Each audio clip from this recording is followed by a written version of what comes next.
This week you'll meet Karen Olson, a single mother and former marketing professional who encountered homeless people on the streets where she lived. She wanted to do something to help them get back on their feet. I was a consumer promotions manager for a major corporation. This one morning I was about to pass a woman out in front of Grand Central Station. My mother had come home from work one day and she had said, "I saw this homeless person, Millie, on the street." I actually stopped. I just ran across the street, got a sandwich, was going to drop the sandwich and run, but she took my hand and I ended up talking with her. I learned that she had been married, she had raised children, and she was left without support. Doug said, well, let's find more people like Millie and bring sandwiches into New York. So we began first making, 10 or 25 sandwiches. We soon needed 50. I think that was the turning point that started her work.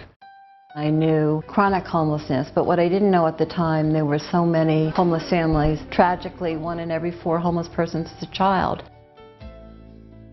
Right now, this very night, families are sleeping in their cars, behind ShopRites, behind churches, with no place to go. Fueled by the desire to reduce the number of homeless children, Karen reached out to places who have a mandate to serve, like the faith community.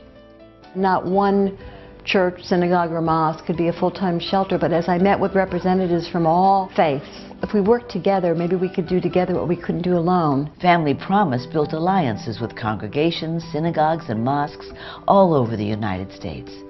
Families are given temporary shelter, while Family Promises helps them find sustainable housing. Going home! Our case manager meets with a family to assess their needs. We do everything we can to help families find housing. We have lists of landlords who rent affordable units, and our volunteers get involved. And then once they do find housing, we remain in touch with many of the families. Sometimes we have extended mentoring programs. It's not just the actual housing, but it's the connection to resources.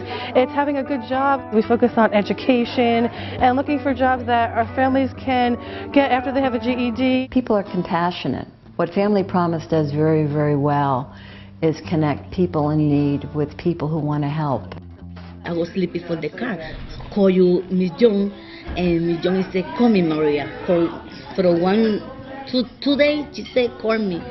So okay, fine. I'm go sleepy for interfaith. So I'm 1 year and a half in interfaith. It was frustrating because I used to move around when my mom didn't have an apartment.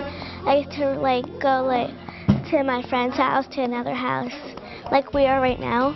But that time, only one day we could stay at one part, and then we had to go to different places. We usually pray when we go to sleep, but sometimes we fall asleep by accident. We don't pray. So te toca hacer la oración hoy? It's my turn. No, wait, Mommy, it's your turn. No, you. We never take any more than 5 families at a time. It's very important to respect families' privacy and dignity. I'm medicine for depression and for sleepy because not sleeping.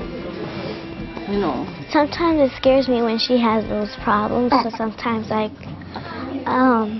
kneel on my knees and pray to God about that. Thank you for the holy food and the bread that you gave us. Thank you for the good stuff. Good night.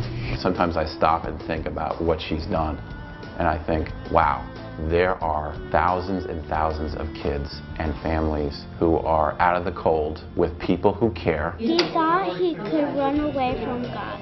Good girl.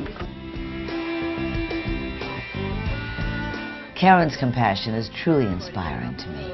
Next week we'll meet Maritza, a young mother that Family Promise is trying to help.